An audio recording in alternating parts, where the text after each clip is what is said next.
Hello guys, welcome. मैं हृकेश अशोक दुबे। आज हम लोग बायोलॉजी का 11th लेसन का सेकेंड चैप्टर डिस्कस करेंगे, जिसका नाम है सिस्टमैटिक्स ऑफ लिविंग ऑर्गेनिजम्स। चलिए रिकॉल करते हैं। Can you recall? क्या आप लोग को याद है? क्या आप याद कर सकते हैं? What is the 5 kingdom systems of classification? क्या है 5 किंगडम सिस्टम्स ऑफ क्लासिफिकेशन के? फर्स्ट है, living thing are divided into 5 kingdoms. पहली बात तो हमें ये समझ लेना चाहिए, जो भी लिविंग थिंग्स हैं उनको 5 किंगडम्स में डिवाइड किया गया है। पहला है एनिमेलिया, जिसको एनिमल्स कहते हैं। उसमें आते हैं बर्ड्स, ह्यूमन, काऊ एक्सेट्रा। सेकंड है प्लांटीय यानी प्लांट्स, जिसमें ट्री और फ्लावरिंग प्लांट्स आते हैं। फिर है फंगी, जिसमें मशरूम, मोल्ड एक्सेट्रा आते हैं। ना है प्रोटिस्टा, जिसमें अमीबिया आता है। And last one is Monera या प्रोकैरियोटिक्स, जिसमें बैक्टीरिया और साइनोबैक्टीरियास आते हैं। नाउ अब हम इस लेसन का इंट्रोडक्शन लेंगे, स्टार्ट करेंगे। देखिए, systematics systematics is the study of a kind and diversity of organisms and their comparatively and evolutionary relationship, given by G. Simpson 1961। Systematic actually में एक स्टडी है, एक प्रकार का स्टडी है, जिसमें हम प्रकार देखते हैं, डाइवर्सिटी ऑर्गेनिजम्स का देखते हैं और उनका कंपैरेटिव और इवोल्यूशनरी रिलेशनशिप देखते हैं। कैसे ऑर्गेनिज्म डाइवर्स हुआ, कैसे उसमें इवोल्यूशन हुआ, ये सारी स्टडीज सिस्टमैटिक्स में इंक्लूड की गई है।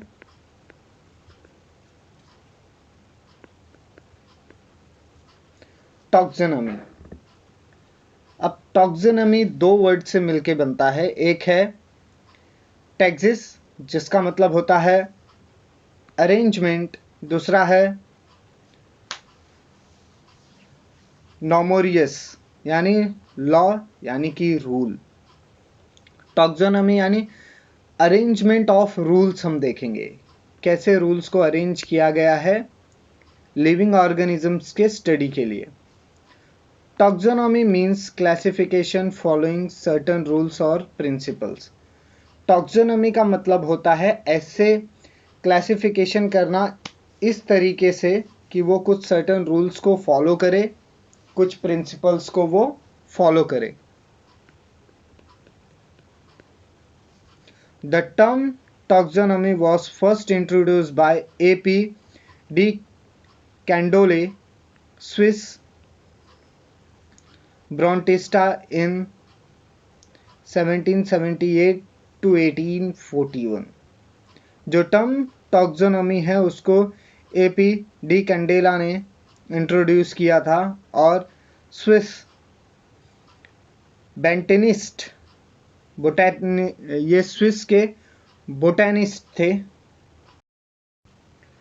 The term taxonomy was first introduced by A.P. de Candolle। ये स्विस के बोटेनिस्ट थे 1778 से लेके 1841 तक। जो टर्म टॉक्सोनॉमी हम पढ़ते हैं उसको पहली बार इंट्रोड्यूस किया गया था A.P. डी कैंडोले के ज़रिए। ये स्विस के बोटेनिस्ट हैं जो 1778 से 1841 तक अपने कार्यकाल में उन्होंने ये टॉक्सोनॉमी वर्ड्स को इंट्रोड्यूस किया था।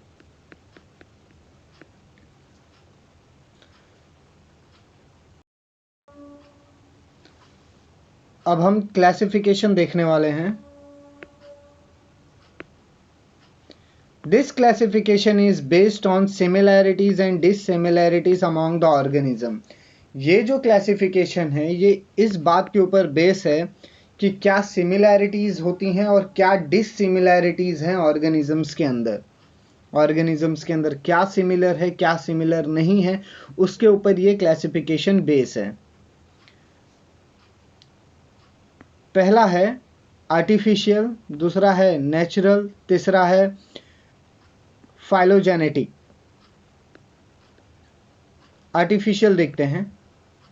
Artificial classification based on observable and non-evolutionary features such as habit, color, form, etc. जो आर्टिफिशियल ऑब्जर्वेशन है, क्लासिफिकेशन है, वो बेस्ड करता है ऑर्गेनिजम्स के ऊपर, ऑर्गेनिजम्स के ऑब्जर्व होने वाले फीचर्स के ऊपर और नॉन इवोल्यूशनरी फीचर्स के ऊपर, जिसमें आते हैं habit, colour etc. Many times ignoring of their affinity.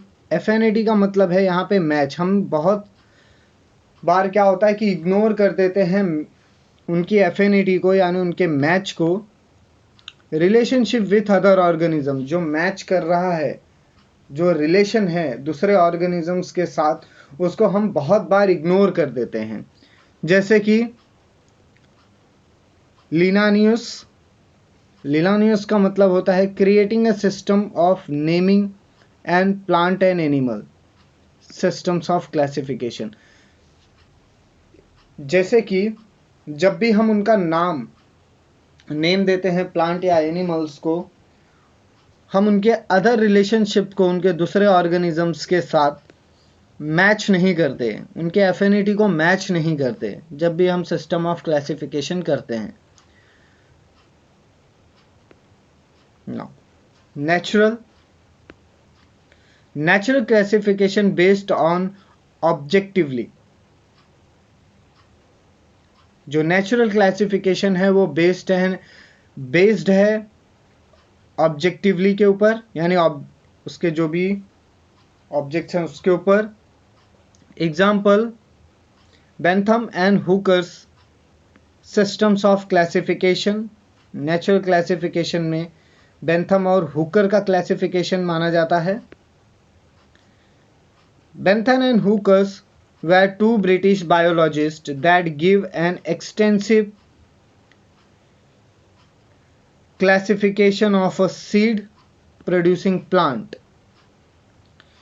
Bentham and Hookers दो ब्रिटिश बायोलॉजिस्ट थे जिन्होंने एक एक्सटेंसिव क्लासिफिकेशन दिया सीड प्रोड्यूस करने वाले प्लांट्स के बारे में। फाइलोजेनेटिक, थर्ड है phylogenetic. Phylogenetic classification based on common evolution descent. जो फाइलोजेनेटिक क्लासिफिकेशन है वो कॉमन इवोल्यूशन डिसेंट के ऊपर आता है। इसमें योगदान दिया है एंगलर और पेरेंथेलेस ने। इसे एंगलर और पेरेंथेलेस क्लासिफिकेशन भी कहते हैं। इन phylogenetic system of classification using term like taxa and categories referred to as a unit of classification. Phylogenetic system of classification के अंदर हम टैक्सा और कैटेगरीज टर्म का यूज करते हैं। यह रेफर करता है यूनिट ऑफ क्लासिफिकेशन को। It represent a rank and is commonly term as taxon. यह रिप्रेजेंट करता है उनके रैंक को और कॉमनली हम इसे टैक्सॉन कहते हैं।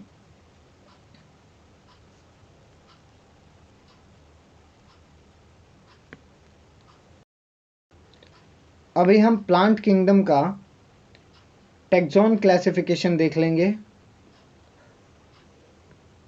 प्लांट्स एक होता है एम्ब्रियोफाइटा, एम्ब्रियोफाइटा यानी स्पर्म मेटोफाइटा, स्पर्म मेटोफाइटा। अब ये दो पार्ट्स में डिवाइड होता है। पहला है गाइनोस्पर्म जिसमें 7 ऑर्डर्स हैं। दूसरा है एंजियोस्पर्म्स जिसके 2 क्लासेस हैं। पहले गाइनोस्पर्म को देखेंगे जिसमें आता है साइकाडोफेलिकल्स, साइकाडेल्स,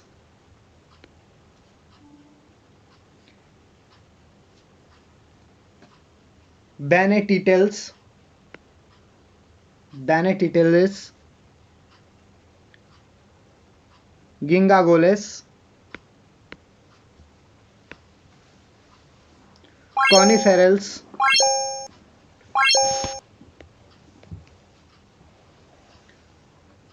कॉर्डिटेलस, जेनिटल्स। ये थे गाइनोस्पर्म्स के 7 ऑर्डर्स। अब एंजियोस्पर्म्स को देखेंगे जिसके 2 क्लासेस हैं। एक है मोनोकॉट्स जिसमें 11 ऑर्डर्स और 45 फैमिलीज इंक्लूडेड है। नेक्स्ट है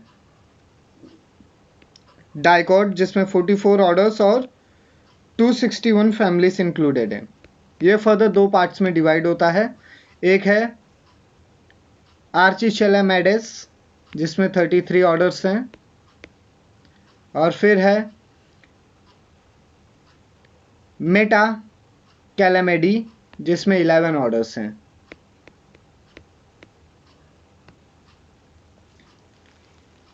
ये प्लांट किंगडम का क्लासिफिकेशन है। चलिए आगे बढ़ते हैं। इसे फाइलोजेनिक डिसेंट भी कहते हैं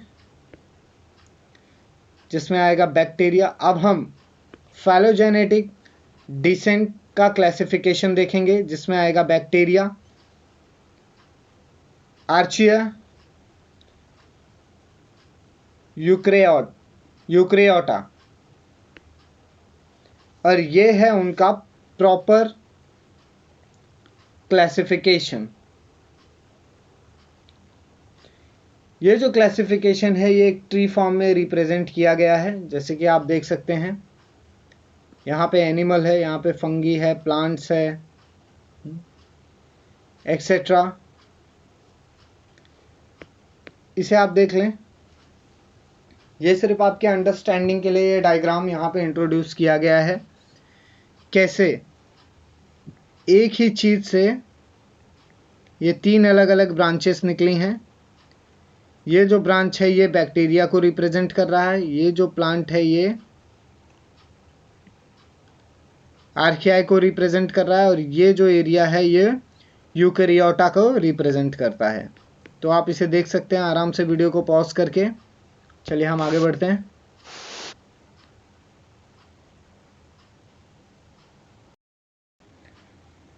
अब हम देखने वाले हैं 3 डोमेन्स ऑफ लाइफ, लाइफ के 3 domains. First, the life originated on earth in its very simple form. पहली बात तो ये क्लियर होनी चाहिए कि जो लाइफ है वो धरती पे पैदा हुई है, धरती पे उत्पन्न हुई है, और जब ये धरती पे आई थी तो ये बहुत ही एक सिंपल, वेरी सिंपल फॉर्म में थी life. This struggle and progress is evolution which lead to the formation of the diverse life form. फिर स्ट्रगल करके ये इन्होंने अपना प्रोग्रेस किया, प्रोग्रेशन किया, इवोल्यूशन किया, जिसके वजह से बहुत ही डाइवर्स लाइफ का फॉर्मेशन हो पाया अर्थ पे। जैसे आज हम वेरियस लाइफ फॉर्म देखते हैं अर्थ पे, ये इनके प्रोग्रेस और इवोल्यूशन का नतीजा है। Carl Woese in 1990 proposed the 3 domains of life to classify life form. They are archaea, bacteria and eukaryote. Carl Woese ने 1990 को प्रपोज किया कि 3 डोमेन ऑफ लाइफ होती है, उनको उन्होंने क्लासिफाई किया आर्कियाए, बैक्टीरिया और यूकैरियोटा के फॉर्म में, यूकैरियोट्स के फॉर्म में। Domain is a unit larger than the kingdom in the system of classification. Domain एक ऐसा यूनिट है जो किंगडम से बड़ा है सिस्टम ऑफ क्लासिफिकेशन के अंदर। Bacteria, archaea both have the prokaryotic cell, whereas eukaryote have eukaryotic cells. Bacteria, archaea इन दोनों के पास ही प्रोकैरियोटिक सेल्स होते हैं, लेकिन यूकैरिया के पास यूकैरियोटिक सेल्स होते हैं। All the 3 domains have very unique ribosomal RNA, rRNA forms. इन तीनों ही डोमेन्स के पास एक यूनिक राइबोसोमल आरएनए होता है, जिसे rRNA भी कहते हैं। इनके पास यूनिक राइबोसोमल आरएनए होता है। Archaea are known for their survival in very extreme condition like high temperature, salinity, acidic conditions etcetera. जो आर्किया है उसे इसलिए जाना जाता है क्योंकि वो एक्सट्रीम कंडीशंस में भी सर्वाइव कर लेता है, जैसे कि हाई टेम्परेचर में भी वो सर्वाइव कर जाएगा, बहुत ज़्यादा सॉल्टी वाटर है उसमें भी सर्वाइव करेगा, एसिडिक कंडीशंस में भी वो सर्वाइव कर लेगा। बैक्टीरिया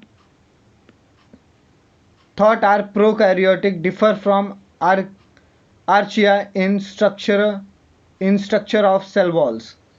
जो बैक्टीरिया है उसे भी प्रोकैरियोट्स माना जाता है, लेकिन वो डिफर करता है, डिफर यानी वो डिफरेंट है आर्चिया से उसके स्ट्रक्चर ऑफ सेल वॉल के वजह से। देखिए ये है आर्किया। अब आप इसमें देख सकते हैं, आपको प्लाज्मा मेम्ब्रेन दिख रहा होगा, साइटोप्लाज्म। देखिए ये है प्लाज्मा मेम्ब्रेन, ये है साइटोप्लाज्म। इनमें सेल वॉल होता है यहाँ पे। इनके पास एक डीएनए का सेट भी होता है।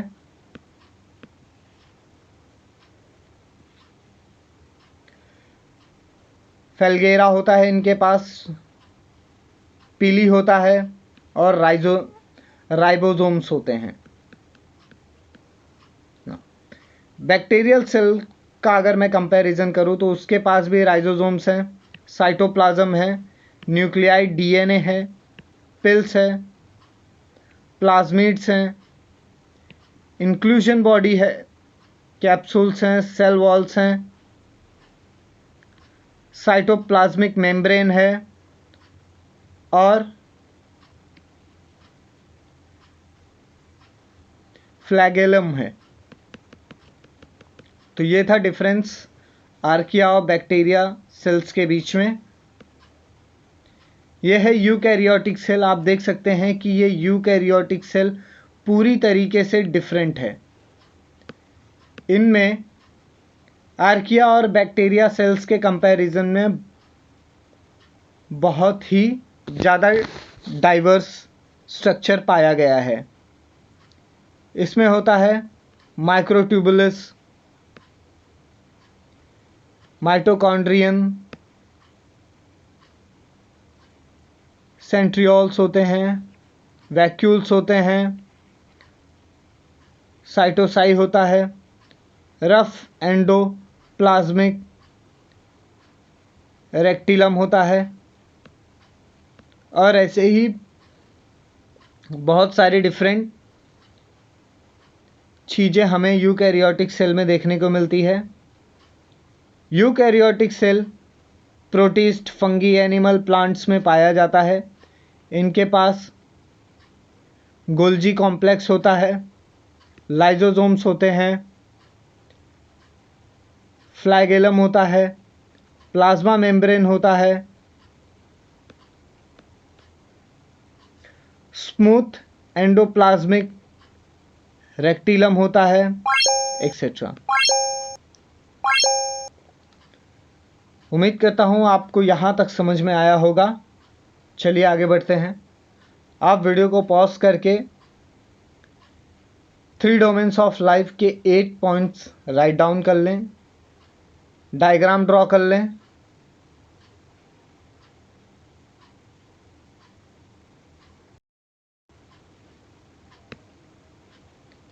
Archaea are unicellular prokaryotics that comprises the domain of the same name archaea.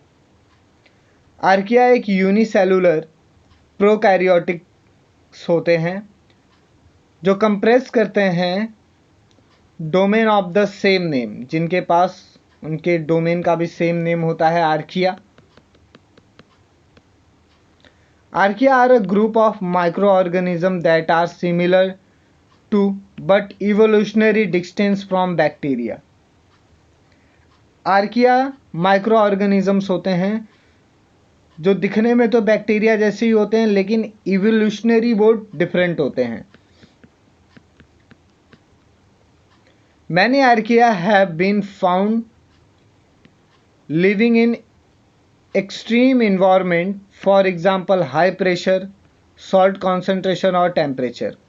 बहुत सारे आर्किया को फाइंड आउट किया गया है जो एक्सट्रीम एनवायरनमेंट में भी जिंदा रहते हैं, जैसे कि हाई प्रेशर, हाई टेम्परेचर पे भी उन्हें कुछ फ़र्क नहीं पड़ता, वो इन प्रेशर और टेम्परेचर वाले एरिया में भी सरवाइव कर जाते हैं। This type of organism are called the extremophiles. Archaea को एक्सट्रीमोफाइल भी कहा जाता है, या आर्किया जैसे ऑर्गेनिजम्स को एक्सट्रीमोफाइल्स भी कहते हैं।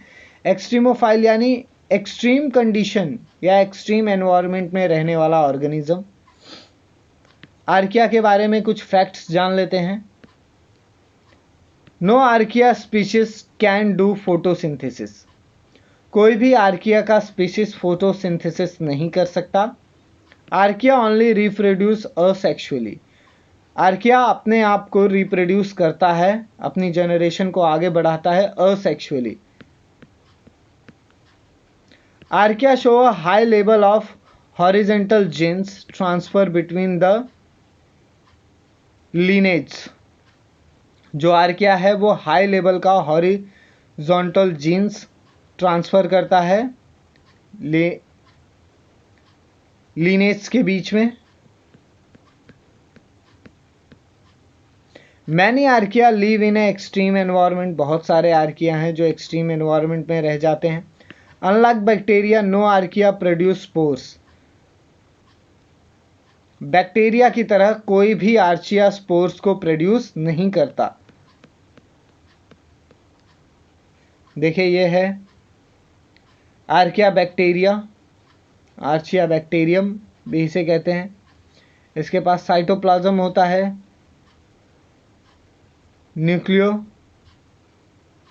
न्यूक्लियाइड डीएनए होता है, राइबोसोम्स होते हैं,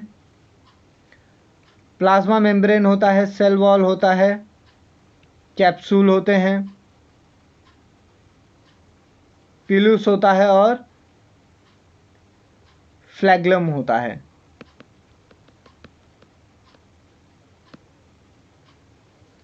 आप अबाउट आर्किया के बारे में राइट डाउन कर सकते हैं, यह आप लोग के लिए काफ़ी इंपॉर्टेंट होने वाला है। नाउ नेक्स्ट देखते हैं।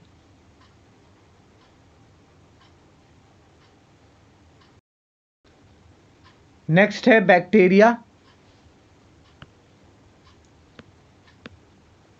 Bacteria are a small single celled organism. Bacteria एक छोटा सा सिंगल सेलुलर ऑर्गेनिज्म होता है। Bacteria are found almost everywhere on earth and are vital to the planet ecosystem. Bacteria धरती के हर कोने में पाया जाता है और ये एक बहुत ही इम्पॉर्टेंट ऑर्गेनिज्म होता है फॉर इकोसिस्टम के लिए। एक इम्पॉर्टेंट वाइटल रोल प्ले करता है अर्थ के इकोसिस्टम में। Some species can live under extreme condition at high temperature और प्रेशर। कुछ ऐसे बैक्टीरियाज हैं जो एक्सट्रीम कंडीशन में रह लेते हैं, हाई टेम्परेचर और प्रेशर पे भी। The human body is full of bacteria and in fact is essential to contain more bacteria cells than the human cells। इंसान का पूरा शरीर बैक्टीरिया से भरा हुआ है और ये ह्यूमन सेल से भी ज़्यादा, जितनी एक ह्यूमन के अंदर ह्यूमन सेल्स नहीं है उससे कई ज़्यादा उस ह्यूमन बॉडी के अंदर बैक्टीरियाज हैं। Bacteria lack many of the structures that eukaryotic cell contain। Bacteria के पास जो स्ट्रक्चर है वो आपको ऑलमोस्ट यूकैरियोटिक सेल जैसा तो नहीं लगेगा, वो डिफरेंट है, बहुत ही ज़्यादा डिफरेंट है। The bacteria in our body help degrade the food we eat, help make nutrient available on to us and neutralise toxins. Bacteria हमारे बॉडी में खाना पचाने के काम में आता है, न्यूट्रंस को वो अवेलेबल कराता है, न्यूट्रिएंट मटेरियल्स को, और न्यूट्रलाइज कर देता है यानी असक्रिय कर देता है जो भी हमारे शरीर में टॉक्सिक मटेरियल्स होते हैं उनको। देखिए human body has 10 times more bacteria than cells. Human body में 10 गुना ज़्यादा बैक्टीरिया होता है as compare to the cell. आप यहाँ पे अलग अलग बैक्टीरिया के फॉर्म्स को देख सकते हैं जो ह्यूमन बॉडी के इंटेस्टाइन में प्रेजेंट होता है। ये देखिए, यह है बैक्टीरिया। आप इस वीडियो को पॉज करके यहाँ तक की सारी इंफॉर्मेशन राइट डाउन कर लें। चलिए आगे बढ़ते हैं।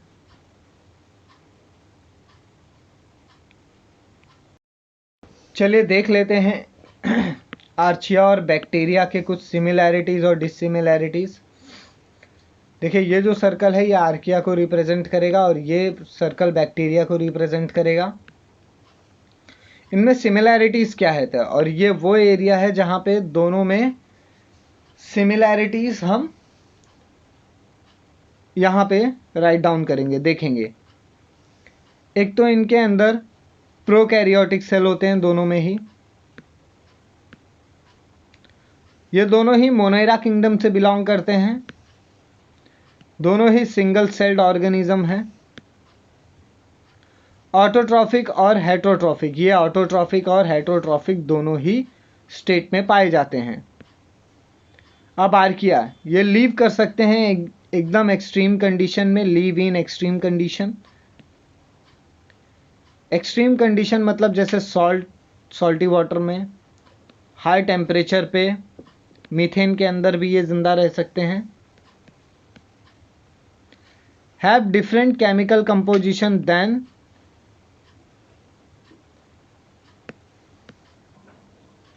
यू बैक्टीरिया, इनका डिफरेंट अलग केमिकल कंपोजिशन होता है यू बैक्टीरिया के कंपैरिजन में।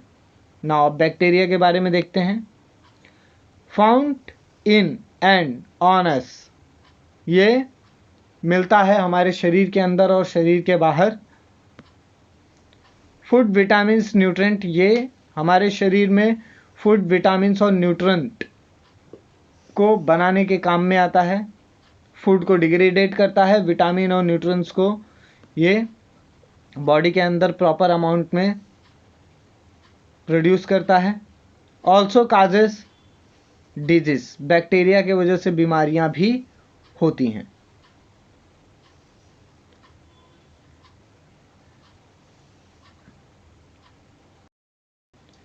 यूकैरियोटिक सेल,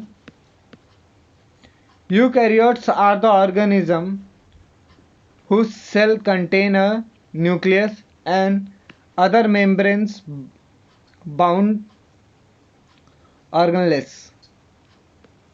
जो यूकैरियोट्स हैं ये ऐसे ऑर्गेनिजम्स हैं जिनके सेल के अंदर न्यूक्लियस होता है और इनके जो मेम्ब्रेन अदर मेम्ब्रेन बाउंड होते हैं ऑर्गेनेलेज से।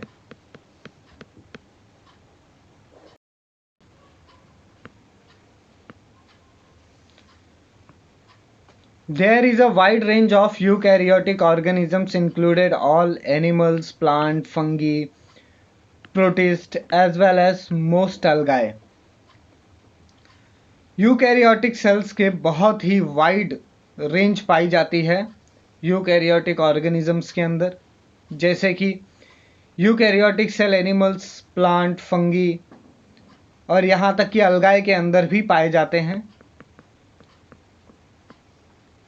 Eukaryotic cells are defined as cells containing organized nucleus and organelles which are enveloped by the membrane bound organelles। देखिए, ये जो यूकैरियोटिक सेल्स हैं इनको सेल्स माना जाता है। ये कंटेन करते हैं ऑर्गेनाइज्ड न्यूक्लियस। इनके पास एक ऑर्गेनाइज्ड न्यूक्लियस होता है, एक सिस्टमेटिक काम करने वाला न्यूक्लियस होता है। ये ऑर्गनलेस भी होते हैं जिनको एनवलप यानी एक मेम्ब्रेन बाउंड ऑर्गनलेस के अंदर रह के ये सरवाइव भी कर सकते हैं।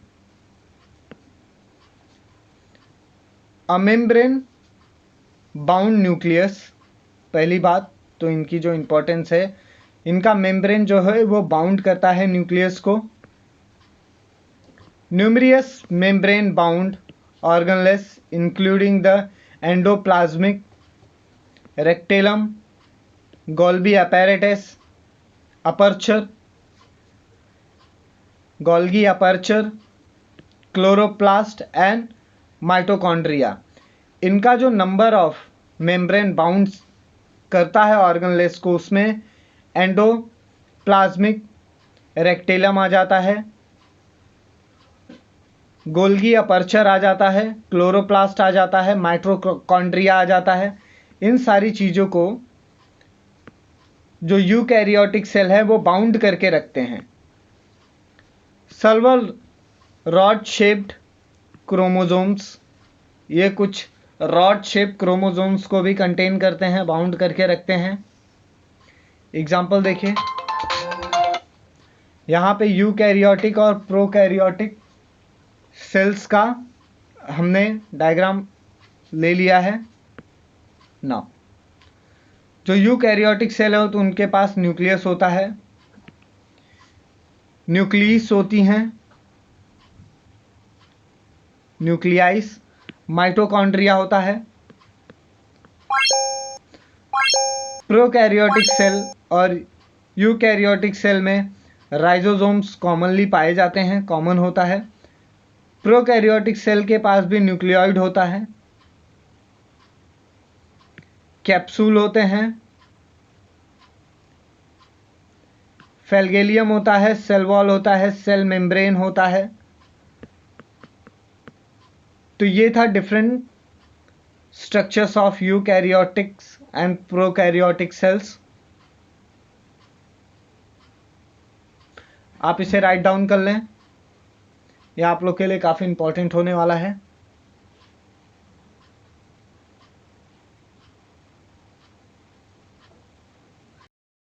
हमने देखिए यहाँ पे एक टेबुलर फॉर्म में क्लैड्रोग्राम को रिप्रेजेंट करने का सोचा है। देखिए ये है वर्टिब्रेट्स में आ गए आपके frog, robin, lizards, gorilla, fish, birds. लेकिन अगर मैं 4 लिम्स की बात करूँ तो उसमें सिर्फ आता है frog, rodent, lizard, gorilla. Fish नहीं आते, फिश के पास 4 लिम्स नहीं होते। तो यहाँ पे देखिए, यहाँ पे डैश मार के रखा है, बर्ड्स के में आ गए एमनियोटॉक्सिक एग, नॉटिक एग्स, फ्रॉग कुछ नहीं रहता, एग्स। उसके बाद रोडेंटेन, लिजार्ड एग देने वाले में आ जाते हैं गोरिल्लास। गोरिल्ला हालांकि एग नहीं देता, लेकिन एमनियोटिक एग्स में वो कैटेगराइज किया गया है। फिशेस आ गई। एमनियोटिक एग्स यानी कि जो अंदर ही बच्चे का भ्रूण में ही पालन पोषण करे। एग शेल्स डेवलप कौन करता है? देखिए, फ्रॉग्स नहीं करते, रोडेंट नहीं करते, लिजार्ड एग बनाता है। ओके, गोरिल्ला भी नहीं बनाता, फिश भी नहीं बनाता, बट बर्ड्स एग बनाते हैं। हेयर एंड फर्दर में देखिए तो रोडेंट के पास हेयर फर्दर होता है, गोरिल्ला के पास होता है, और बाकी किसी भी स्पीशीज के पास हेयर और हेयर्स तो ऑलमोस्ट नहीं ही होते। ओके, तो इस तरीके से इसका इस्तेमाल होता है।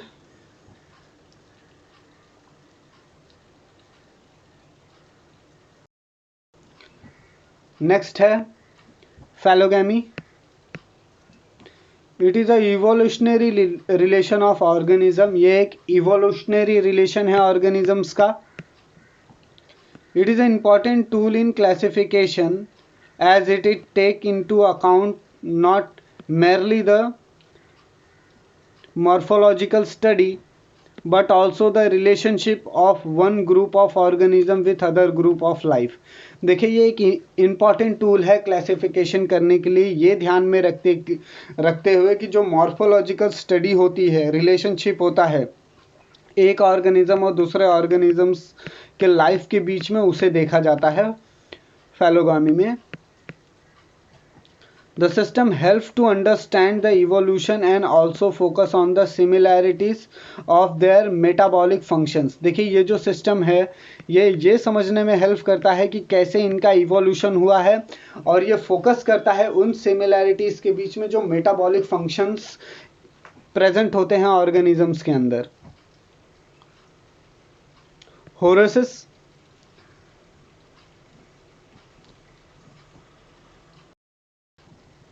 Horseshoe's three-domain concept as well as Whittaker's five-kingdom system are very good example of the phylogenetic relationship। देखिए, Horseshoe's का थ्री-डोमेन कंसेप्ट और Whittaker's का फाइव-किंगडम सिस्टम ये बहुत ही अच्छा एग्जाम्पल है phylogenetic relationship के लिए। Phylogamy refer to the evolutionary history of the group of organisms such as the tribe or racial। देखिए, जो फैलोगामी है ये रेफर करता है एक इवोल्यूशनरी हिस्ट्री जो ग्रुप ऑफ ऑर्गेनिजम्स के पास होती है, उनकी जो हिस्ट्री रहती है उसे रेफर करने के लिए, वो कौन से ट्राइब्स से बिलोंग करते हैं वो जानने के लिए, उनका रेशियल क्या था वो सब देखने के लिए फैलोगैमी स्टडी की जाती है। The tree of a life is the schematic model that shows the evolution of organism both the extinct and the living। जो ट्री ऑफ लाइफ है ये एक स्केमेटिक, एक डायग्रामेटिक रिप्रेजेंट है, मॉडल है जो शो करता है कैसे इवोल्यूशन हुआ ऑर्गेनिजम्स का, उनका जो एक्सटिंक्ट हो गए हैं और उनका भी जो अभी तक लिविंग में है। Phylogenetic is the study of the phylogamy, the evolutionary history of the taxonomic group of organism। देखिए, जो phylogenetic स्टडी होती है phylogamy evolutionary का, वो एक हिस्ट्री बताता है टॉक्सोनॉमिक ग्रुप ऑफ ऑर्गेनिज्म का, यानी उस ग्रुप ऑफ ऑर्गेनिजम्स के बारे में वो एक डेटा देता है जिसका स्टडी करते हैं हम। देखिए, मिलियंस ऑफ ईयर अगो कैसा रहता था, ये ह्यूमन स्केलेटन्स हैं।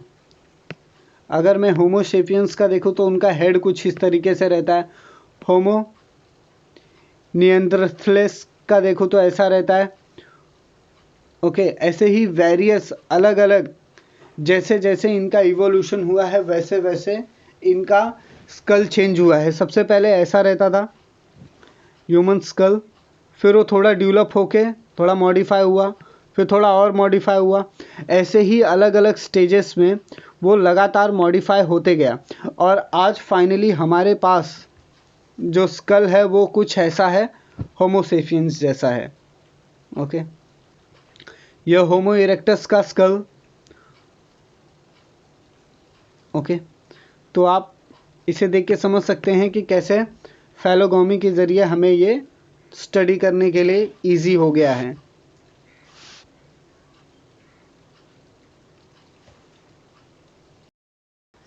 अब हम देखेंगे DNA bar coding. DNA barcoding is a new method for the identification of any species based on a DNA sequence from a tiny tissues। देखिए DNA बारकोडिंग एक नया मेथड है आइडेंटिफाई करने के लिए किसी भी स्पीशीज़ को। ये जो आइडेंटिफिकेशन होता है ये बेस्ड होता है उनके DNA सीक्वेंस को मिला के टाइनी टिश्यूज से। Sample of organism under study. अब हम ऑर्गेनिजम्स के सैंपल को स्टडी करते हैं। It helps to study newly identified species as well as the understanding the ecological and the evolutionary relationship between the living beings। ये help करता है नए स्पीशीज़ की स्टडी में और ये समझने के लिए कि उन स्पीशीज़ का इकोलॉजिकल सिस्टम कैसा है, उनका इवोल्यूशन कैसे हो रहा है और क्या रिलेशन है उनके लिविंग बीइंग और इकोलॉजी और उनके रिवोल्यूशन के बीच में। The process of DNA bar coding including 2 basic step. देखिए DNA बार कोडिंग में 2 बेसिक स्टेप्स इन्वॉल्व होते हैं। First, collecting DNA bar codes data of known species. पहले हम क्या करते हैं, DNA बार कोड का डेटा कलेक्ट कर लेते हैं जिस स्पीशीज को हम जानते हैं। उसके बाद हम क्या करते हैं, matching the bar code sequence of the unknown sample against the bar code library for the identification. उसके बाद हम जो अननोन स्पीशीज है उसके DNA कोड्स के साथ उसको मैच करते हैं और देखते हैं कि उनका आइडेंटिफिकेशन कितना है, कितना वो एक दूसरे से सिमिलैरिटी शो कर रहे हैं। DNA bar coding have many applications. देखिए DNA बार कोडिंग का बहुत सारा एप्लीकेशन है। A few of the maintain are protection of the endangered species, preservation of natural resource, pest control in agriculture, identifying disease vectors, authentication of the natural health product and identification of the medicinal plants। देखिए DNA bar coding के जो applications हैं वो कुछ इस तरीके से हैं। पहले प्रोटेक्शन और एंडेंजर्ड स्पीशीज़ को बचाना कैसे हैं, जो स्पीशीज़ पहले से डेंजर हैं, पहले से खतरे में हैं, उनको बचाने के लिए हम DNA बार कोडिंग का इस्तेमाल कर सकते हैं। प्रिजर्वेशन ऑफ नेचुरल रिसोर्स, प्राकृतिक जो देन है उनको बचाने के लिए, प्राकृतिक चीज़ों को बचाने के लिए हम DNA बार कोडिंग का इस्तेमाल कर सकते हैं। Pest control in agriculture, agriculture में पेस्ट कंट्रोल के लिए भी उनका इस्तेमाल किया जा सकता है। आइडेंटिफाइंग डिजीज विक्टर्स, देखिए आइडेंटिफाई करना है कि डिजीज़ का विक्टर्स क्या है। Authentication of the natural health product, हम इससे नेचुरल हेल्थ प्रोडक्ट भी बना सकते हैं। मेडिसिनल प्लांट्स का भी आइडेंटिफिकेशन कर सकते हैं। तो ये सारी चीज़ें DNA बार कोडिंग की मदद से संभव है। ये देखिए DNA बार कोडिंग कुछ इस तरीके से होता है। ये सैंपल लेते हैं हम पहले, ओके, उसके बाद फिर आइसोलेट करते हैं DNA को, तो स्पीशीज प्रीमर्स हमें मिल जाता है। फिर उसका PCR करते हैं जिससे हमें क्रोमेटोग्राम ऑब्टेन होता है।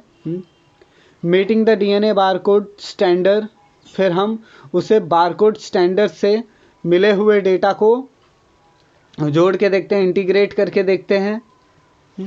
सबमिटिंग ब्लड, फिर उसमें का ब्लड सबमिट करते हैं, उस डेटा को एनालाइज और वैलिडेशन के लिए भेज देते हैं। फिर पब्लिश कर देते हैं, पब्लिकेशन करते हैं होस्टिंग डेटा का, और एंड यूज़र यानी लास्ट में उसका इस्तेमाल ख़त्म हो जाता है। ओके, तो this is about the DNA bar coding guys. ये काफ़ी इंपॉर्टेंट टॉपिक है, आप इसे राइट डाउन कर लें वीडियो को पॉज करके। Visible characters that are seen from the outside are known as the phenotypic characters and are observable as well as measurable trait। Visible characters वो होते हैं जो आउटसाइड दिख जाते हैं, उन्हें हम फिनोटाइपिक कैरेक्टर्स कहते हैं। इनको ऑब्जर्व किया जा सकता है, इनको मेजर किया जा सकता है। ऐसे कैरेक्टर्स जो बाहर से दिख जाएं, जैसे कि colour, size, height, eyes colour, body weight, hair colour etcetera, ये सारी चीज़ें हमें बाहर से ही दिख जाती हैं। Phenotypes are the observable and measurable characters of a living thing. ये जो फिनोटाइप्स है ये ऑब्जर्वेबल और मेजरेबल कैरेक्टर्स होता है लिविंग थिंग का। And individuals phenotypes as a result of the interaction of genes, environmental factor and random variation. ये जो फिनोटाइप्स रिजल्ट आते हैं, ऑब्जर्वेबल जो कैरेक्टर्स हैं, ये डिपेंड करते हैं कि उनका जीन्स क्या था, वो कौन से एनवायरनमेंट में रहते हैं, और रैंडम वेरिएशन भी हो सकता है जिसके वजह से उनका ऑब्जर्वेबल कैरेक्टर डिपेंड है उनके पेरेंट्स के जीन्स के ऊपर, उनके रहने वाले एटमॉस्फेयर के ऊपर। ओके, जैसे एग्जांपल देखिए, ये एक ह्यूमन फैमिली है, इसमें आप देखेंगे सब ऑलमोस्ट एक जैसे ही दिखते होंगे। एक जैसे इन द सेंस रिसम्बल्स होता है, जैसे बेटा अपने बाप से मिलेगा। यहाँ पे भी देखिए ये लोग एकदम सिमिलर दिखते होंगे, ऑलमोस्ट सिमिलर होंगे, एकदम सिमिलर नहीं होंगे, पर कुछ तो इनके अंदर जो अपीयरेंस है वो सेम होगा। ओके, सिमिलरली अब देखिए लॉयन का बच्चा लॉयन जैसा ही दिखेगा, है ना, प्लांट जैसे ही दिखेंगे। So this is the visible characters of organisms. Now, name the recent approaches in taxonomy. अभी टैक्सोनॉमी में क्या रिसेंट अप्रोच हुआ है उसको लिस्ट आउट करना है।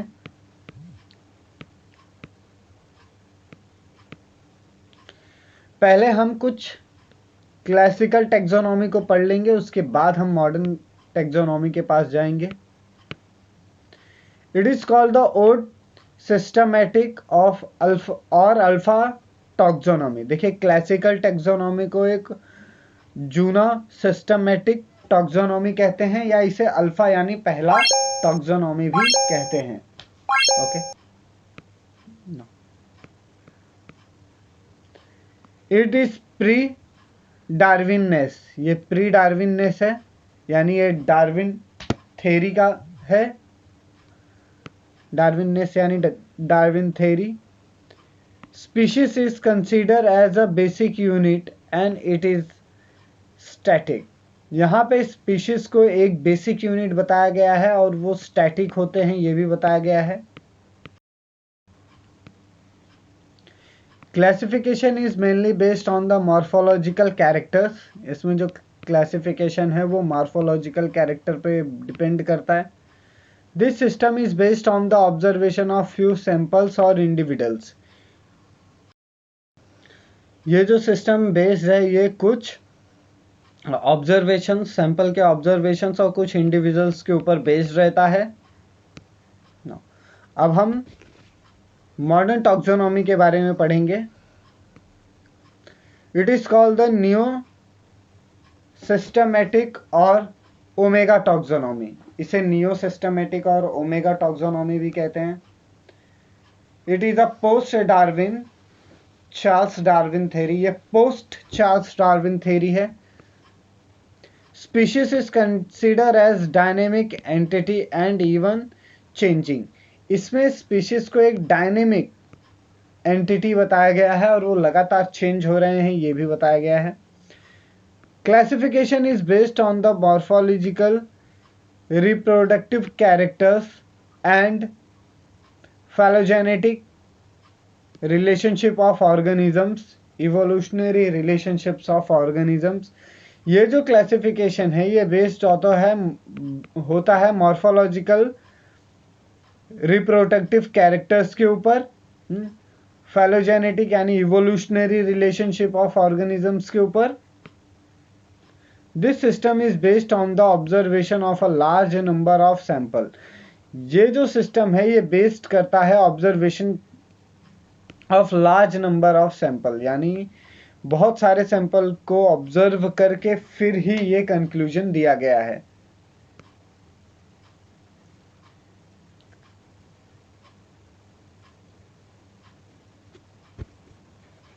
Next, what is a DNA bar coding? Guys हमने पहले भी डीएनए बार कोडिंग के ऊपर डिस्कस किया हुआ है,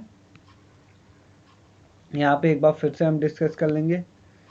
DNA barcoding is the technique in which the species identification is performed by using DNA sequence from a small fragment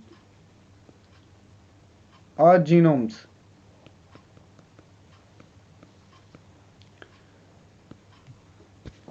With the aim is contributing a wide range of the ecological and conservation study in which the traditional taxonomy identification is not practical. जो DNA बार coding technique है उसमें हम क्या करते हैं, species को identified करते हैं उसके डीएनए सीक्वेंस की मदद से, ओके, उसको फ्रेगमेंट करके जीनोम्स को लेके। एम है कि कंट्रीब्यूट करें हम large number of the ecological और कंजर्वेशन ऑफ द एनवायरमेंट। ये तो मेन कंट्रीब्यूशन है कि हमें इकोलॉजिकल और कंजर्वेशन के ऊपर फोकस करना है। Study in which the traditional taxonomic identify not practical, जो स्टडी हमने ट्रेडिशनल टैक्सोनॉमी का किया है आइडेंटिफिकेशन के लिए वो प्रैक्टिकल नहीं है। यहाँ पे एग्जांपल देखिए, उसका स्पीशीज लिया, डीएनए बनाया और बार कोडिंग बना दिया है, ओके। यहाँ पे हमने सैंपल लिया, उसको आइसोलेट किया, स्पेसिफिक प्रीमियर में डाला, पीसीआर, फिर एनालिसिस हुआ, ग्राफ बना, ग्राफ से हमने मतलब सेटिस्फाई किया कि हम हमारी ये मीटिंग स्टैंडर्ड्स को मीट कर रहा है, ओके। ऐसे ही फिर हमने सबमिट किया, डेटा एनालिसिस किया, पब्लिकेशन किया और एंड में यूजर तक इसे पहुंचा दिया।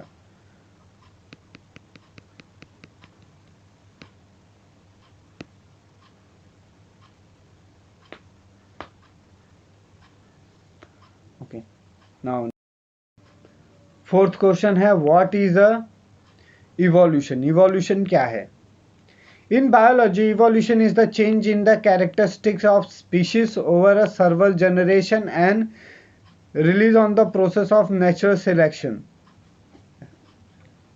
देखिए, बायोलॉजिकल जो इवोल्यूशन होता है, ये जो चेंजेस आते हैं कैरेक्टरिस्टिक्स ऑफ स्पीशीज में, स्पीशीज के कैरेक्टर्स में जो चेंजेस आते हैं, हाँ, एक पर्टिकुलर कुछ टाइम पीरियड बाद, कुछ जनरेशन्स के बाद, तो रियलाइज करते हैं that the process is the natural selection. ये प्रोसेस एक नेचुरल सिलेक्शन के जरिए होता है। Evolution is the change in the genetic composition of a population over the successive generation. जो इवोल्यूशन है वो चेंज कर देता है जेनेटिक कंपोजिशन, यानी उनके जेनेटिक कंपोजिशन को चेंज करता है, हाँ, पॉपुलेशंस में कुछ सक्सेसिव जनरेशन के बाद, कुछ जब कामयाब जनरेशन आ जाते हैं उसके बाद ये चेंजेस होते हैं।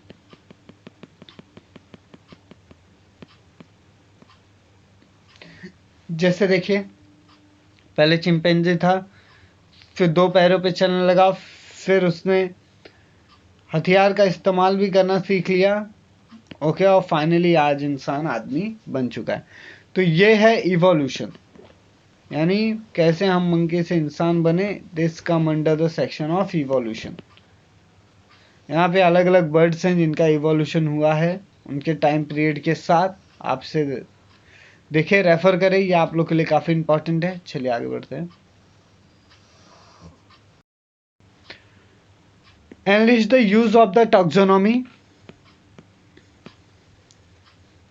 Define as the science of the classification of organism. देखिए, जो टैक्सोनॉमी है वो डिफाइन करता है science of the classification of organism, organism के क्लासिफिकेशन वाले साइंस को वो डिफाइन करता है। Allow the scientist to organise huge amount of the knowledge. ये साइंटिस्ट को ह्यूज अमाउंट ऑफ नॉलेज को ऑर्गेनाइज करने में हेल्प करता है, allow scientist to make the predictions and frame hypothesis about the organisms. ये साइंटिस्ट को इतना आइडिया देता है कि वो प्रिडिक्शन कर सके, हाइपोथेसिस कर सके किसी ऑर्गेनिज्म के बारे में। Essential of accurate identification of organism. देखिए जो शुरुआत होती है एक्यूरेट ऑर्गेनिज्म आइडेंटिफिकेशन की, वो प्रॉपर होनी चाहिए। Taxonomic categories are arrange to show the degree of similarities. जो टॉक्सोनॉमिक कैटेगरी है उसमें ऐसे अरेंज किया गया है कि वो आपको डिग्री ऑफ सिमिलैरिटीज दिखा सके।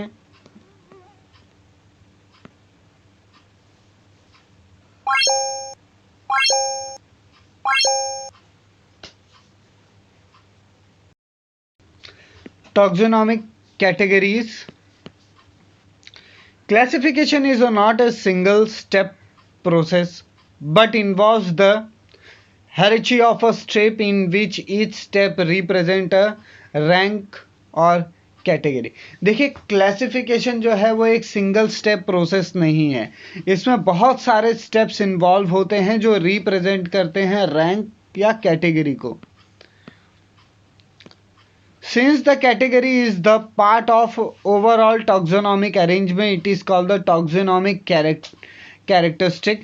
इसमें देखिए जो characteristics हैं, हाँ जो categories हैं, वो part हैं overall organic taxonomic arrangement की, जिसे हम taxonomic categories कहते हैं। और जितने भी कैटेगरीज हैं टुगेदर कंट्रीब्यूट टॉक्सोनॉमिक हायरार्ची, और सारे कैटेगरी मिल के टॉक्सोनॉमिक हायरार्ची बनाते हैं। Kingdom, division, class, order, family, genus, species are the categories of the hierarchical sequence. देखिए ये जो किंगडम है, डिवीजन है, ये class, order, family, genus, species, ये सारे वो कैटेगरीज हैं जो हायरार्किकल सीक्वेंस में यूज होते हैं। This compulsory category beside this are the same facultative categories such as the suborder, subfamily etc. used as the per need। देखिए इसमें जो कंपलसरी कैटेगरी है, हाँ वो सारी कैटेगरीज को छोड़ के जो फैक्युलेटिव कैटेगरी है जैसे सब ऑर्डर, सब फैमिली एक्सेट्रा, ये जो कैटेगरीज है एज पर द नीड काम करती है। टॉक्सोनॉमिक hierarchy, taxonomic। A taxonomic is the group of any rank or system of classification। देखिए जो टॉक्सोनॉमिक है, जो टॉक्सोन है, वो एक टॉक्सोनॉमिक ग्रुप का है जिसमें रैंक, सिस्टम, क्लासिफिकेशन सब कुछ आते रहता है। Example, in plant kingdom each one of the following such as the angiosperms, डाइकोटालेडोन्स, हाँ पॉलीपेटल्स एक्सेट्रा, ये सब क्या है, रिप्रेजेंट करते हैं टॉक्सोनॉमिक ग्रुप या टैक्सोन को। ओके नाउ चलिए आगे बढ़ते हैं। गाइस इसको आप राइट डाउन कर लें, काफ़ी इंपॉर्टेंट होने वाला है आप लोग के लिए। अब हम देखने वाले हैं classification of chemical China rose and cobra. Classification देखेंगे, चलिए। Category taxon, taxon, kingdom plantae, this is about the China rose and this is about the animals.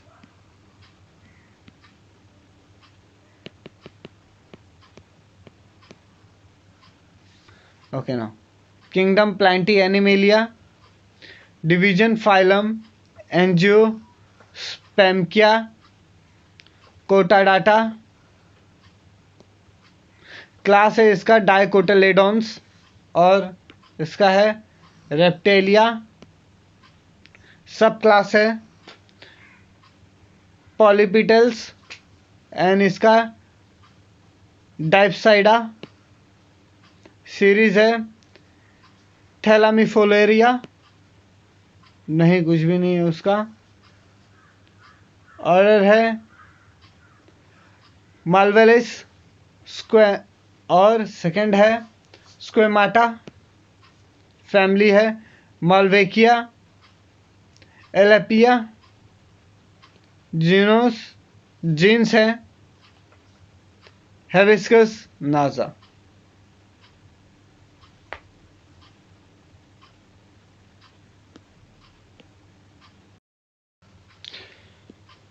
Guys next है यूनिट ऑफ क्लासिफिकेशंस, जिसमें हम पहले देखेंगे species.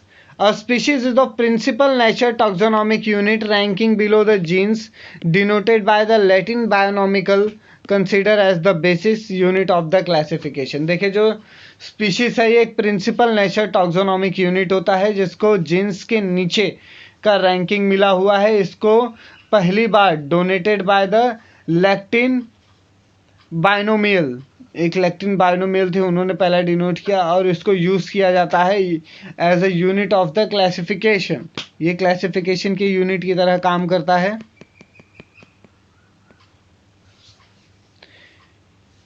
It is a group of the organism that can be interbreed under natural condition to produce the fertile offspring. देखिए ये ऐसा organism है जो इंटरब्रीड कर सकता है नेचुरल कंडीशन में और अपने ऑफस्प्रिंग्स को पैदा कर सकता है। It was thought to be an individual stable and schematic. देखिए ये सोचा गया था कि ये इंडिविजुअल होगा, स्टेबल होगा, स्केमेटिक होगा, बट ऐसा कुछ नहीं है। However, the modern taxonomy subdivision of a species such as the subspecies, varieties and production are seen to given more importance। देखिए जो मॉडर्न टॉक्सोनॉमिक है उसमें सब डिवीजन होता है स्पीशीज का, सब स्पीशीज भी होते हैं, वैरायटी होता है, पॉपुलेशन कंट्रोल होता है और यहाँ पे not 300 to 400 seen to for important. देखिए इसे बहुत ही इंपॉर्टेंट माना जाता है।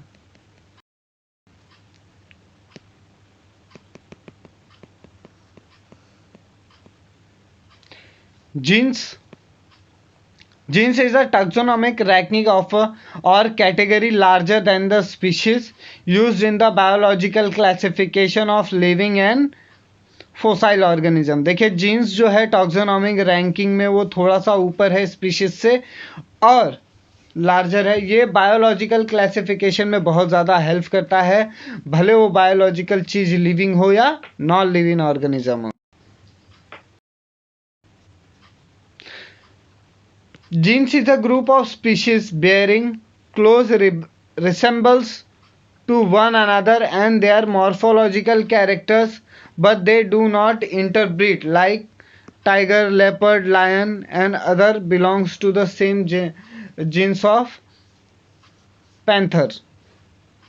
देखिए जो जीन्स होते हैं स्पीशीज के वो बहुत ही क्लोज रिसेम्बल्स दिखाते हैं, उनके अंदर मॉर्फोलॉजिकल कैरेक्टर होता है लेकिन वो इंटरब्रीड नहीं करते। जैसे एग्जांपल लीजिए टाइगर के साथ ही इंटरब्रीड करेगा, लायन के साथ नहीं करेगा। वैसे ही लेपर्ड, लायन ये तीन बिलोंग करते हैं सेम जीन्स पैंथेरा से। ये तीनों के तीनों का जीन्स क्या है? पैंथेरा। but they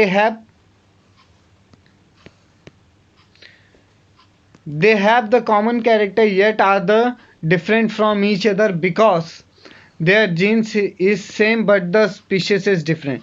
देखिए इनके पास कॉमन कैरेक्टर्स होते हैं लेकिन ये एक दूसरे से अलग होते हैं क्योंकि इनका जो जीन्स होता है सेम कैरेक्टर का होता है, हाँ सेम होता है, लेकिन इनका जो स्पीशीज है वो अलग होते हैं।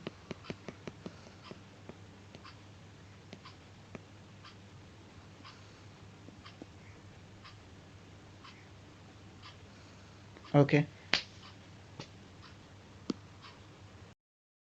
Family. It is one of the major hierarchical taxonomic rank। देखिए फैमिली एक मेजर हायरार्किकल टॉक्सोनॉमिक रैंक है। A family represent a group of the close related genera. देखिए जो फैमिली है वो रिप्रेजेंट करता है जो बहुत ही ज़्यादा रिलेटेड जेनेरा होते हैं। Genera like H hibiscus, genera जैसे कि hibiscus, okay, sida, gossypium. Bombox are included as the same family. Malvaceae. देखिए ये जो एग्जांपल्स दिए हमने, ये क्लोज फैमिली रिसेंबल्स दिखाते हैं. Cat also belong a family of leopard. देखिए कैट लेपर्ड, टाइगर और लायंस के फैमिली से बिलोंग करता है. Family felidae, but dog belongs to the different family canidae. देखिए कैट तो बिलोंग करता है टाइगर लायन की फैमिली से, लेकिन जो डॉग है वो अलग से फैमिली से बिलोंग करता है जिसको कैनेडिया कहते हैं. कोहरेट या order. It is a taxonomical ranking used in the classification of the organism and recognized by the nomenclature codes. देखिए ये जो ऑर्डर है ये एक टॉक्सोनॉमिकल रैंकिंग है जिसका इस्तेमाल होता है क्लासिफाई करने के लिए ऑर्गेनिज्म को, और ये रिकॉग्नाइज करता है नॉमेनक्लेचर कोड्स को. Okay. An order is a group of the closely related families showing the significant affinities. ये जो ऑर्डर होता है ग्रुप का, ये बहुत ही ज़्यादा क्लोजली रिलेटेड होते हैं, उनकी जो फैमिली है वो शो करती है एफिनिटी को.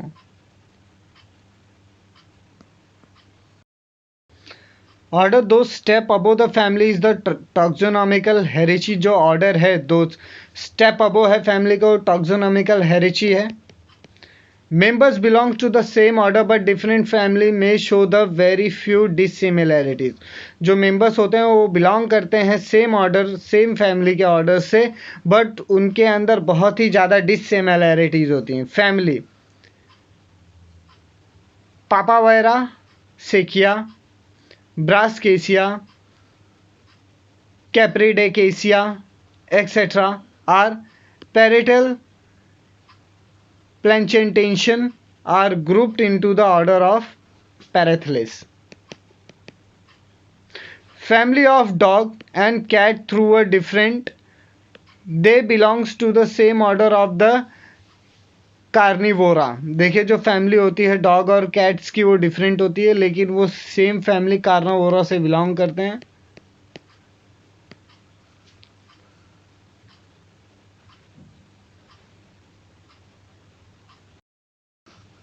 Division, phylum.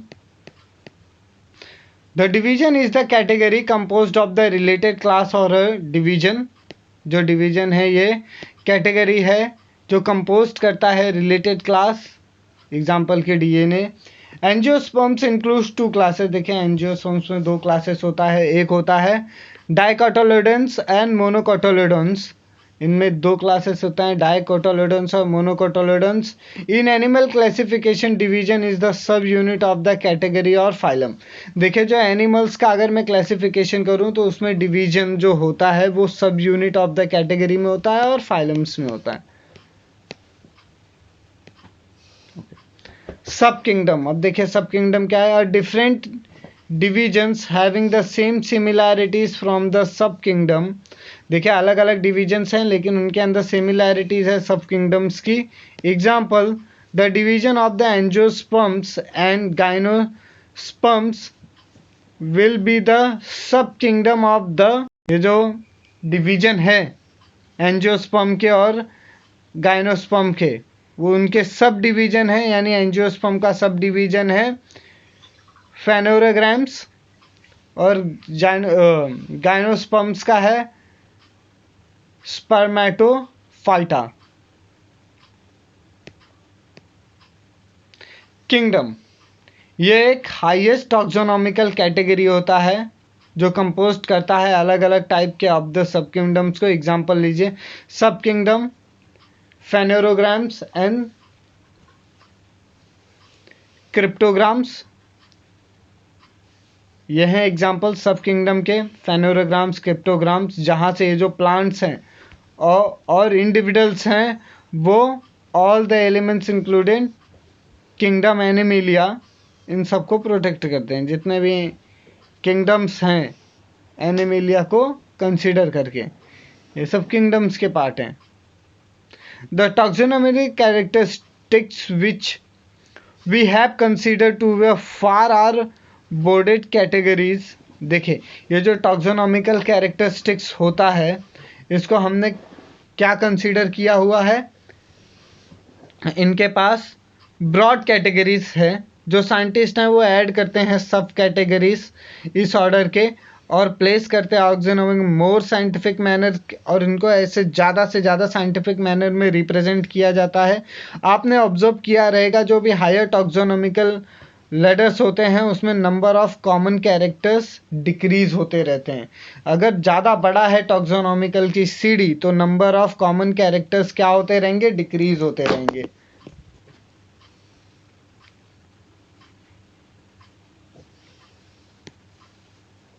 एग्जाम्पल देखिए, जो कैटेगरी ऑफ द टैक्सोनॉमिकल हेरेची, इसका किंगडम है एनिमेलिया, फाइलम है कोडाटा, क्लास है मैमेलिया, ऑर्डर है कार्निवोरस, फैमिली है फेलिडाई, जीन्स है पैंथर का, स्पीशीज है पैंथरा पर्डोस।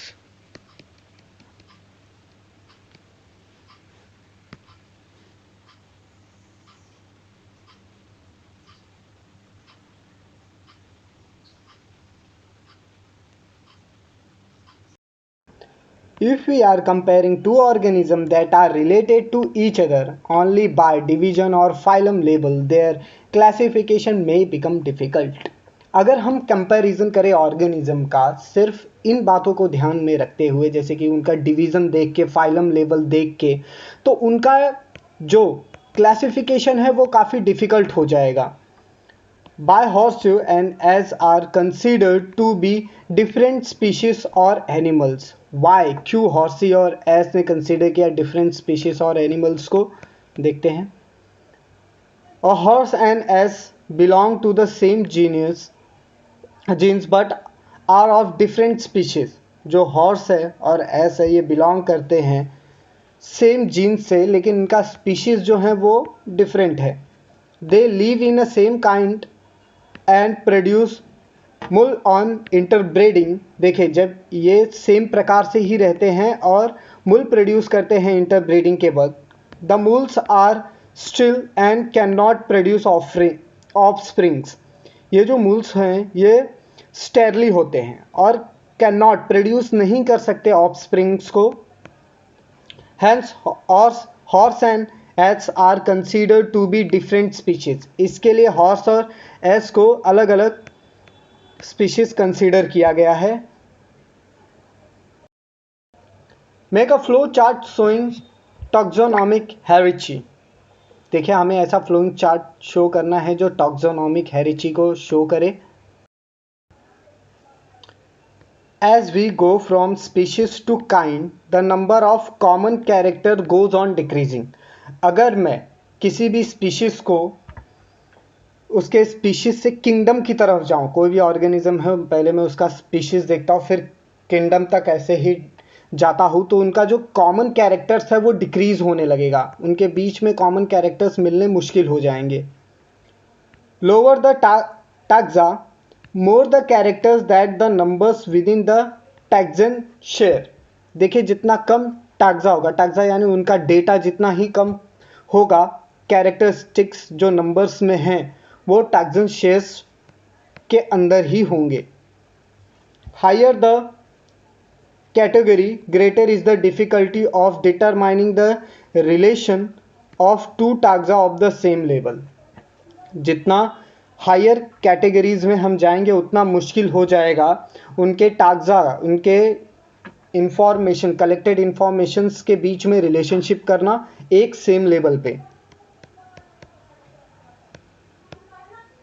देखिए, यह है वो डायग्राम।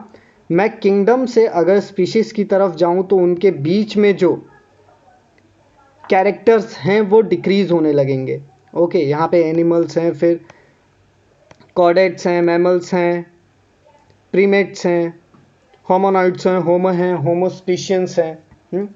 ये सारी जो अलग अलग कैरेक्टरिस्टिक्स शो किए जा रहे हैं, ये सब टोटली डिफरेंट है। अभी जो एनिमल्स का कैरेक्टर्स है वो होमोस्पीशियन से पूरी तरह से अलग है। ओके, नाउ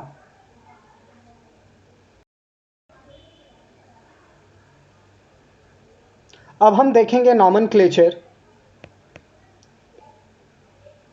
नॉमेनक्लेचर को vernacular, local name, common name,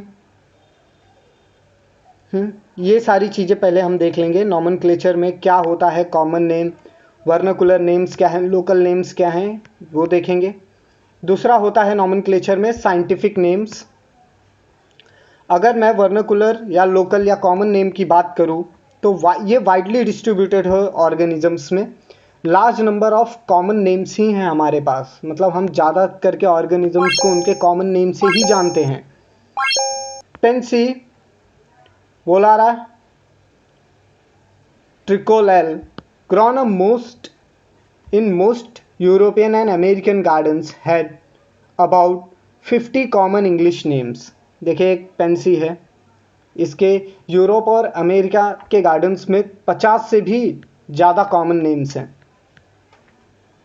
In multilingual countries like India, almost all useful plants have local name which differ from language to language and even dialect to dialect। देखिए multi language अगर country की बात करें जैसे कि India में लगभग हर प्रकार के प्लांट्स, ऑर्गेनिजम्स के लोकल नेम्स अवेलेबल हैं। ये जो नेम्स हैं ये अलग अलग होते हैं उनकी भाषा के हिसाब से, यहाँ तक कि अलग उनके सिटी या उस पर्टिकुलर एरिया के हिसाब से उन चीज़ों के कॉमन नेम्स पाए जाते हैं। In Ayurveda mango mangifera indica L, Ayurveda में मैंगो को मैनगिफेरा इंडिका एल कहा जाता है। Is known by over 50 different names, ये 50 से भी ज़्यादा अलग नामों से भी जाना जाता है संस्कृत लैंग्वेज में। अगर आप संस्कृत लैंग्वेज पढ़ें तो उसमें आपको मैंगो के 50 अलग अलग प्रकार के नाम देखने के लिए मिल जाएंगे। Hence the common name obviously have limited use and for universal applications a unique name for a particular individuals is very much essential। देखिए जो कॉमन नेम्स है इनका लिमिटेड यूज़ ही होता है और ये यूनिवर्सल एप्लीकेशंस के लिए काफ़ी यूज़फुल होते हैं। इनके जो यूनिक नेम है ये एक पर्टिकुलर इंडिविजुअल्स के द्वारा दिया जाता है और ये काफ़ी ज़रूरी भी है। नाउ अब हम देखेंगे scientific names. To overcome the difficulties related by common names, scientist has given scientific name to all the known organisms। बहुत ही समस्या थी कॉमन नेमों के वजह से, तो साइंटिस्ट ने डिसाइड किया कि हम जितने भी ऑर्गेनिजम्स को जानते हैं उनको एक साइंटिफिक नेम देंगे। They are systematic, those provide the means for international communication। ये एक सिस्टमेटिक नेम होगा जो एक मतलब देगा इंटरनेशनल कम्युनिकेशन करते समय। Initially the polynomial system was used by the Carl Linnaeus used binomial system of nomenclature. सबसे पहले जो पॉलिनोमियल सिस्टम था उसको यूज किया था कार्ल लिनियस ने। इन्होंने यूज़ किया बायोनॉमिकल सिस्टम नॉमेनक्लेचर के लिए, नामकरण के लिए इन्होंने बायोनॉमिकल सिस्टम का इस्तेमाल किया। He introduce his system in his book species plantarum published in 1753। इन्होंने इंट्रोड्यूस किया एक बुक को जिसका नाम है स्पीशीज प्लानेटेरियम। इसे 1753 में पब्लिश किया गया था। International Code of Bionomical Nomenclature (ICBN) has been set up to confirm the scientific names। एक international code of binomial nomenclature ICBM नामक संस्था को साइंटिफिक नेम देने के लिए बनाया गया, सेटअप किया गया उसका, ताकि वो हर चीज़ों को एक साइंटिफिक और सिस्टमेटिक नेम दे सके। According to this system the scientific name of sunflower is H helianthus annuus. इस सिस्टम के हिसाब से जो सनफ्लावर का नाम है वो है Helianthus anus. In the above, H. elenthisius indicate the name of the genus, generic name, and second word NS denote the name of the species. इसमें जो पहला है H. हेलियंथस ये इसका जेनेरिक नेम है और जो NS वर्ड जिसमें यूज हुआ है वो उसके स्पीशीज का नेम है।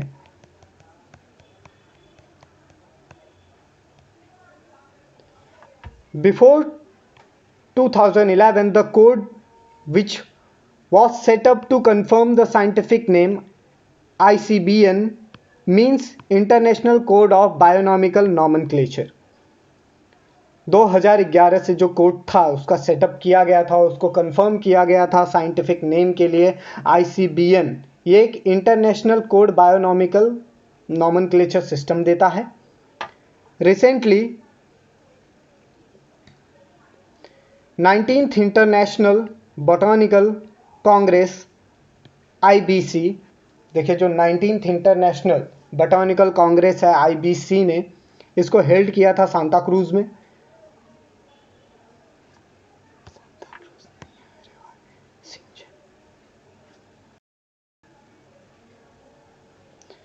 इसे शेंजिन चाइना में जुलाई 2017 में कंडक्ट किया गया था। This code is also called Shenzhen code. इस कोड को सेंजिन कोड भी कहा जाता है। So the old code ICBN has been change to ICNAFP means International Code of Nomenclature for Algae, Fungi and Plants. This code was published in 26th June 2018। ICBN को change कर दिया गया ICNAFB में, जिसका मतलब होता है international code of nomenclature for algae, fungi and plantae. इस कोड को पब्लिश किया गया था जून 26, 2018 में।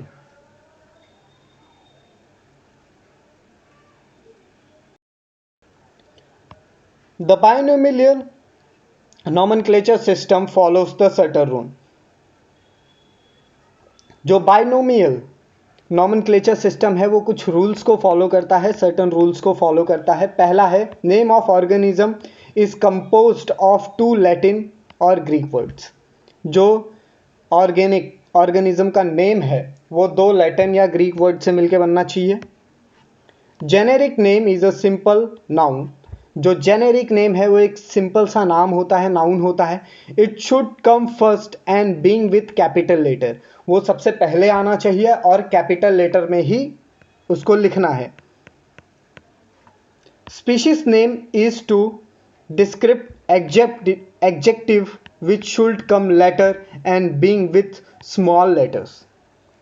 जो उसका स्पेसिफिक नेम है वो एडजेक्टिव के फॉर्म में आना चाहिए, वो स्मॉल लेटर में उसे लिखना है और वो बाद में आएगा, सेकंड पोजीशन पे आएगा। Scientific name must be underline separately if hand written and must be printed in italic. जो साइंटिफिक नेम है उसे अंडरलाइन करना है अगर आप उसे हाथ से लिख रहे हैं, और उसका इटैलिक फॉर्म में प्रिंट आउट आना चाहिए, यानी जो आप वर्ल्ड का जो रिप्रेजेंटेशन है वो इटैलिक में होना चाहिए। The generic and specific name should not have less than 3 letters and more than 13 letters. जो जेनेरिक या स्पेसिफिक नेम है वो 3 लेटर से कम नहीं होना चाहिए और 13 लेटर से ज़्यादा नहीं होना चाहिए। Usually the name of the author whose name a plant or animal is also written in full or abbreviated form after scientific name। जो ऑथर या किसी साइंटिस्ट के नेम पे कोई प्लांट या एनिमल का नाम है तो उसे एब्रीवेशन या फुल फॉर्म में भी लिख सकते हैं। एग्जाम्पल देखिए, mangifera indica L, where L stand for the Linnaeus. जो मैंगिफ एरा इंडिका एल देखते हैं उसमें जो एल है वो इंडिनियस के लिए है।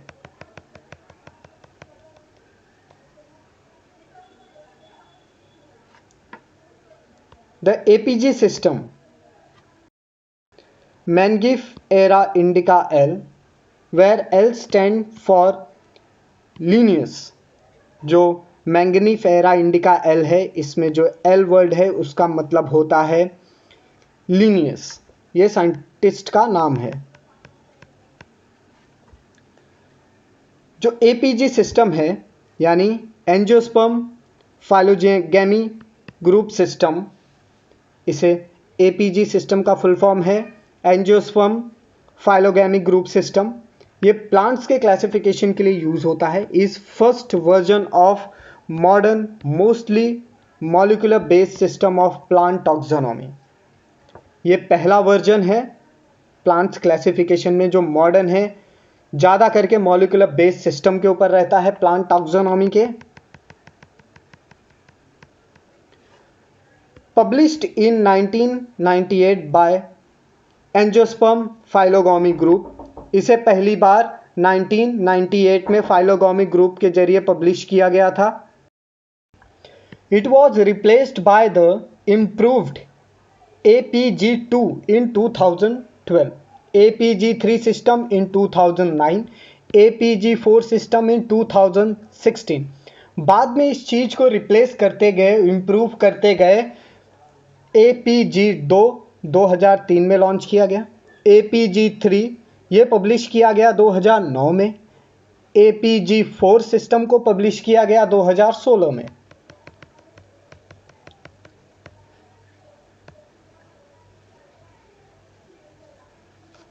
चलिए नेक्स्ट देखते हैं। प्लांट्स को हमने यहाँ पे दो टाइप्स में कैटेगराइज कर दिया है, डू नॉट मेक सीड्स और मेक सीड्स।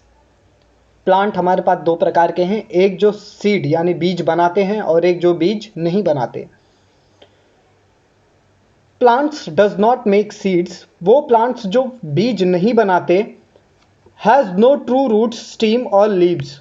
उनके पास सचमुच के कोई ट्रू रूट्स नहीं होते, स्टीम नहीं होते, लीव्स नहीं होते proper. Has root stem and leaves. And plant does not make seeds having another type which have root stem and leaves. यानी ऐसे प्लांट्स जो सीड नहीं बनाते वो दो प्रकार के होते हैं। एक, उनके पास सचमुच का कोई रूट स्टीम या लीव्स नहीं होते, और एक ऐसे होते हैं जिनके पास रूट स्टीम और लीव्स होते हैं। जिनके पास ट्रू रूट स्टीम और लीव्स नहीं होते, उनके पास has no long stems leaves और स्ट्रक्चर। उनके पास कोई भी लीव स्टीम या स्ट्रक्चर नहीं होता सचमुच का। लेकिन जिनके पास रूट स्टीम लीव्स होते हैं उनके पास फ्रेंड्स होते हैं। और इसमें एक और टाइप आता है जो जिनके पास ट्रू रूट स्टीम लीव्स नहीं है, हैज़ नो रूट स्टीम और लीव स्ट्रक्चर। उनके पास रूट स्टीम और लीव्स का स्ट्रक्चर भी नहीं होता। अब वो प्लांट्स जो सीड नहीं बनाते और उनके पास सचमुच का कोई रूट स्टीम लीव्स नहीं होता, उनके पास कोई रूट स्टीम का स्ट्रक्चर भी नहीं होता, उन्हें हम कहते हैं अलगाई। इनके पास कोई रूट स्टीम लीव्स नहीं होते, ये सब अलगाई की कैटेगरी में आ जाते हैं। ये भी ऐसे प्लांट्स हैं, ये सीड्स भी नहीं बनाते। प्लांट्स जो सीड नहीं बनाते, उनके पास कोई भी ट्रू रूट स्टीम लीव्स नहीं होता, और उनके पास कुछ सम रूट स्टीम लीव्स अगर है भी, तो उन्हें हम मोसियस कहते हैं।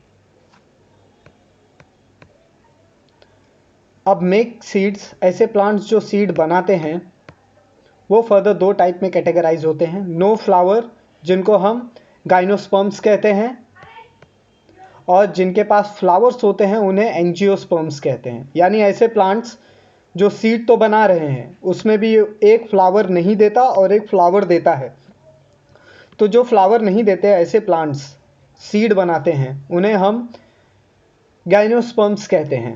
ऐसे प्लांट जो सीड देते हैं और उनके पास फ्लावर्स भी होता है उसे एंजियोस्पर्म्स कहते हैं। नॉन फ्लावरिंग यानी जो गाइनोस्पर्म्स होते हैं उनमें एक एग्जाम्पल आता है कॉनिफर्स। कॉनिफर्स हैं ये जो फ्लावर देते हैं। उनमें एक एग्जाम्पल ले लीजिए सनफ्लावर। ये प्लांट के दो टाइप से आपको अब तक का हमने एक इंट्रो ले लिया है। अभी तक जो भी हमने पढ़ा उसे समराइज थोड़ा बहुत कर लिया है। चलिए नेक्स्ट देखते हैं। आप इसे ड्रॉ कर सकते हैं, यह आप लोग के लिए काफ़ी यूजफुल होने वाला है। नेक्स्ट है नो द साइंटिस्ट। चलिए साइंटिस्ट को जाने। Karl Linnaeus classified living organism in two kingdom based on mode of nutrition, whether they are migratory, sedentary, etc. Karl Linnaeus ने क्लासिफाई किया लिविंग ऑर्गेनिजम्स को दो टाइप में। एक तो उनके जो मोड ऑफ न्यूट्रिशन पे डिपेंड करता था, या तो वो माइग्रेटरी है या तो वो सेडेंट्री है।